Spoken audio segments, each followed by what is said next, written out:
Hey, good evening. It's been a long day. Hey, we went to the Seattle rights discussion with Bishop Musasono in Soweto, and I should say it's been a long time. I've been to any meeting in Soweto because I live in the Free State now in Bloemfontein. I just want to offer a few comments on that meeting, my observations and my suggestions. First of all, my disappointment was in the attendance, and I'll explain myself. We're no regulars there. The anti-regulation reformers came. Some responded as far as in Mpumalanga. So when I discount the people we brought, when I discount people such as Dr. Joe Mabuela, who's from Kagiso, the most disappointing thing is for a meeting of this importance, there weren't a lot of pastors. The attendance was poor for a meeting of this importance. And part of the problem is we have left our fate to be decided in our absence. There is a degree of passivity that a lot of us approach issues of paramount importance. Now, you will know how serious this is, and I know it will never happen. You'll know how serious this is when we do nothing about it and we wake up to a regulated church. A lot of people right now, it's a pity, we pity them. They don't understand how governments work. We've been with government, and government does not exist to carry out community mandates. And government would never care about the plight of the religious community. Government puts its effort into political mandates. The people who put government in power, the people who work in the structures, those are the people who decide the agenda. And when a community as large as the Christian church is so passive, then one gets a little bit disappointed. When I discount the number of reformers, anti-regulation reformers, there must have been about 50 people, maybe 60. That's not good, Soweto. Soweto is the biggest township in South Africa and is the most populous. And there are a lot of churches in Soweto. And the meeting was not necessarily for joining the Soweto Ministers Fraternal. It was my first meeting there. And it was not about affiliation to it, but the importance of the topic that was to be discussed. And so my plea is, I've had talk in that meeting that they'll be reconvening because other people felt we have to hear other opinions. And it's correct, it's only fair that today was a presentation of an opinion from where Bishop Sono sits. But his is not the only opinion. There are a lot of opinions. Given the same topic, somebody would have said different things because we all see different things, you know? So I heard there's a call for another meeting on the 21st of August at 10 o'clock, and the venue shall be announced. As soon as we get a notice on that, we shall also do our own bit from the Anti-Regulation of Religion Summit to advertise that meeting. I'm saying we can't just pray. As a matter of fact, nobody who truly prays only prays. You understand what I'm saying to you? And we can't, when given opportunity to make ourselves available and to contribute to a cause such as the topic on regulation of religion, we can't afford to be passive about it. A good example is from the book of Esther, when Haman had planned evil against the people of God, and he had obtained a court order, a king's decree that all the Jews should be murdered, annihilated, and that Mordecai should hang on the gallows. Esther, upon receiving the message, said to Mordecai and company, let's declare fast.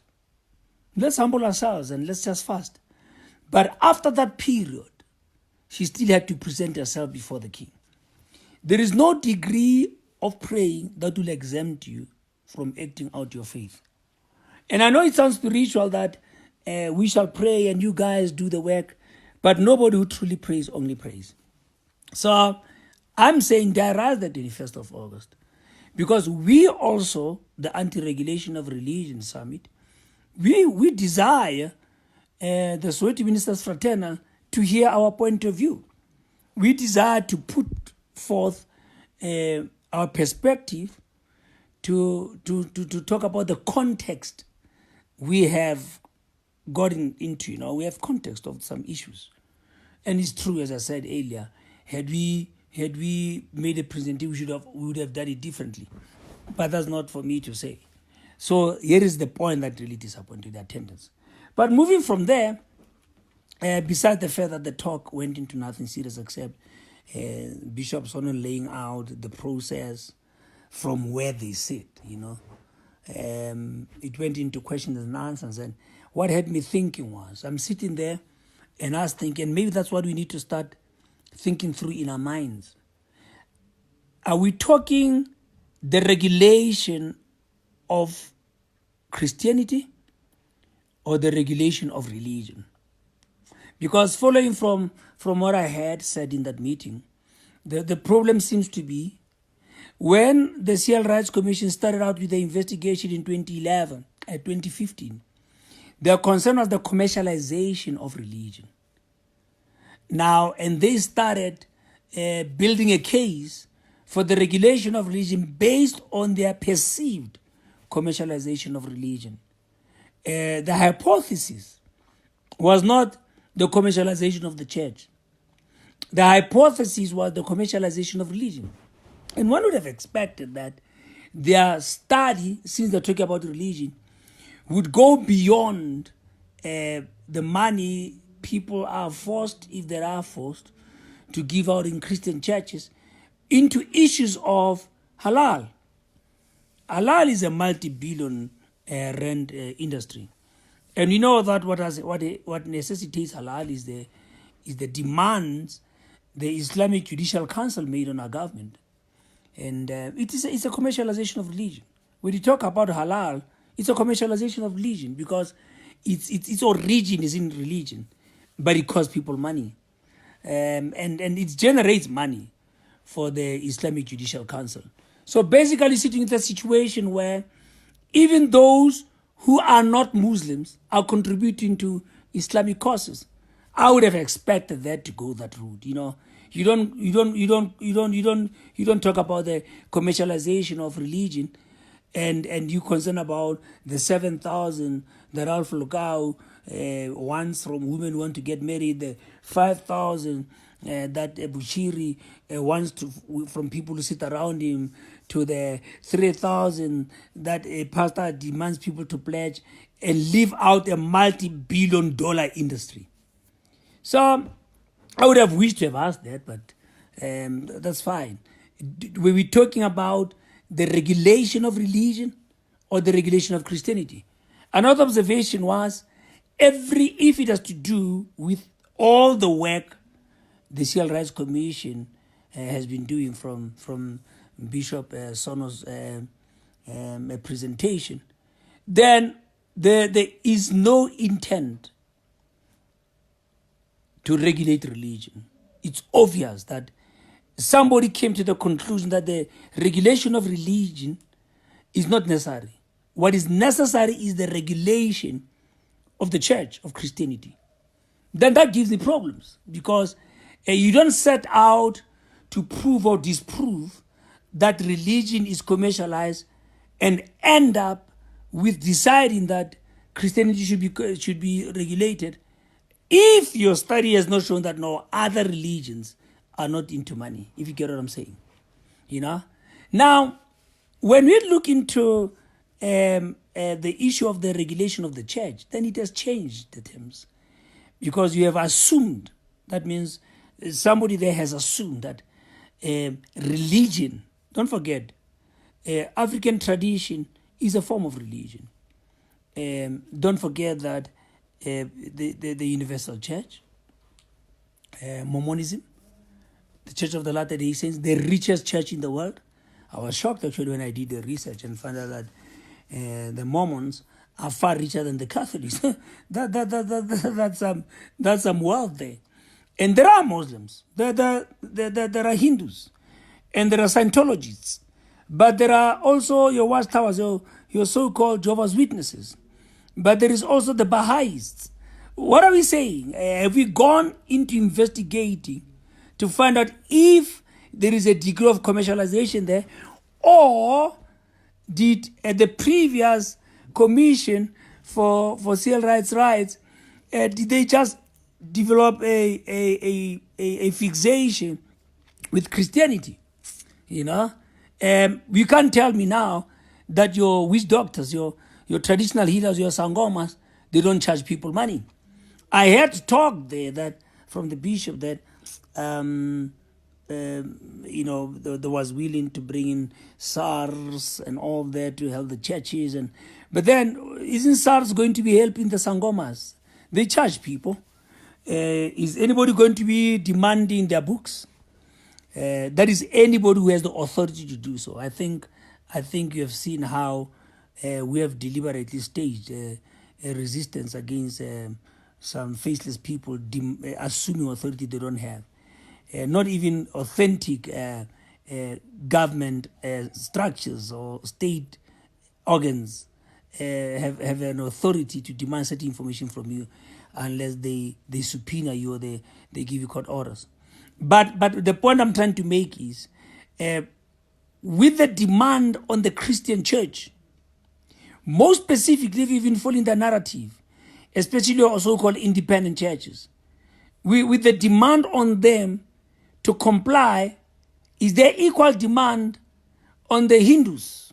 Or are we assuming that they comply? On the Muslims, or are we assuming that they comply? On the traditional leaders, are we assuming that every traditional leader declares the money that people give him to consult the ancestors on their behalf? So to me, those would be kind of the questions that would come up and that would shed light on a lot of issues. And then the other issue, listening to the bishop talk, but that's also what Pastor Malefane brought up, is the issue of freedom of association. Now, if an impression is created that the only way I can prove my accountability is to belong to an umbrella body, to belong to a fraternal, to belong to any group of accountability, if that's the understanding, then we're saying, doesn't that infringe on one's freedom of association? Do I have to belong to prove my uprightness, my legal uprightness? Do I have to belong to these structures to prove that I keep my books? And do I have to belong to these structures? Freedom of association is a constitutional right. And don't forget, as we've repeatedly said to you, the freedom to belong is as important as the freedom not to belong. I have a freedom to belong as much as I have freedom not to belong. And as we've been saying all along, I do not have to be institutionalized, to be regulated, to be recognized. I don't have to be organized to be recognized, because there is not a single constitutional right that is afforded groups. Every constitutional right is afforded individuals. I don't have to belong to an umbrella body to practice my religion. I don't have to belong to a pastor's fraternal to practice my religion. I don't have to belong to a peer review structure to practice my religion. That's the problem. And so there is another issue that I think needs to be ironed out, the issue of freedom of association. But then my last issue, from I have a lot of observation, but I choose to stick to this one, is the whole issue that since, going back to my first concern, since there does not seem to be that much will or interest in the regulation of the broader religious community, but all talk is around the regulation of churches, why then is there need? Because I heard the bishop say there is a cooperation with other religions, which implies, your interfaith organizations. And I'm saying if there doesn't seem to be any problem, I'm just assuming, because if there was a problem, we would have spoken about it both at national and local level. If there doesn't seem to be any problem with other religions, that's why we're not talking about regulating them. Why are their adherents and representatives part of a system that seeks to regulate the church? I hope I give sense there. I try hard to. Let me put it another way. If we're talking about the regulation of religion, we should see in all the presentations, we should see in all the submissions, a holistic religious approach. Now, when you say preachers must have so much years Bible study, Bible college education, you must also tell us how long an imam will take to qualify to lead a mosque. You must tell us how long a Hindu priest will have to study and what qualifications will he have to lead a temple. Now, when you paint a picture that the problem lies with churches, please follow me. Please follow me. The problem lies with churches, most specifically your independent churches. Then the first thing I say to you is, that means the only people who should be part of the solution and the implementation should be people from the independent charismatic Pentecostal churches. If you're saying to me, there doesn't seem to be any problem with other religions, why are you putting together interfaith structures to interrogate Christianity? I want you to think about those things because we must engage on those things. We have a long way to go. And believe me, I'm going to attend the 3-day October consultative thing. We are going to go full force. All the reformers will be there. Our future can never be decided in our absence, and we'll never endorse any issue we're not comfortable with. And any issue we raise in October that will be rejected, we'll challenge through the courts because we'll have followed the Christian route. That we cannot run to the courts without engaging our fellow Christians. So we have made a commitment as the Anti-Regulation of Religion Summit to start not only empowering people in our own capacity, but to participate in structures that are not necessarily initiated by us, but which nonetheless concern us. I don't see sense at all in us involving other faiths, unless we are saying there are problems with them. And if there are problems with them, let us suggest solutions that also address the problems with them, or let them not be part of the solutions we seek for our own belief. I hope that gives sense. And don't forget what you said. Go and study your constitution. I've maintained it then, and I maintain now. This is not a biblical discourse. If we're talking a biblical discussion, we're talking issues of sin. We're talking issues of holiness. We talk issues of righteousness. And those can never be addressed by the Cial Commission.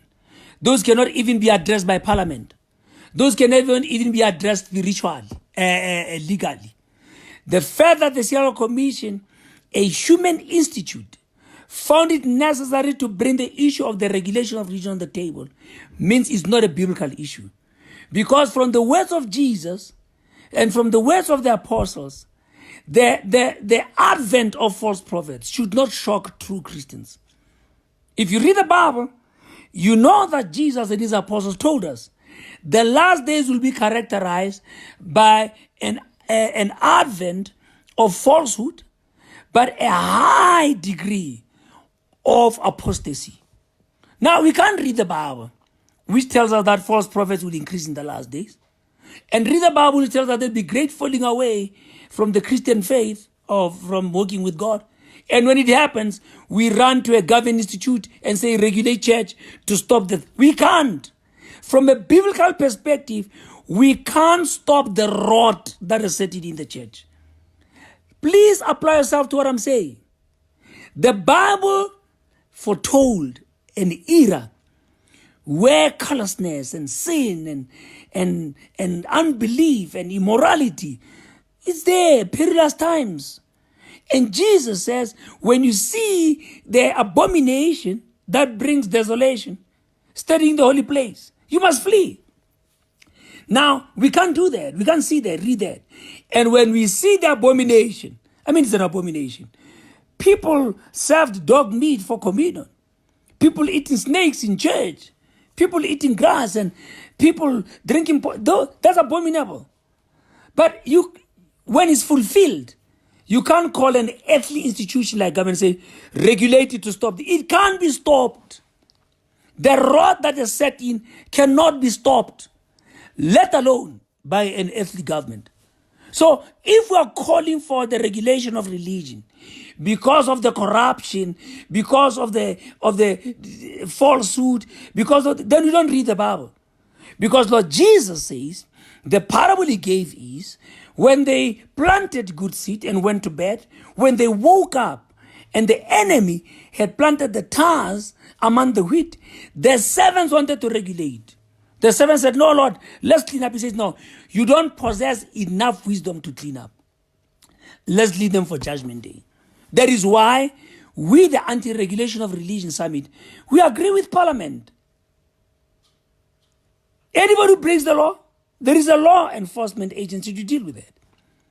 If someone comes illegal into the country, don't call the Civil Rights Commission. Call Home Affairs.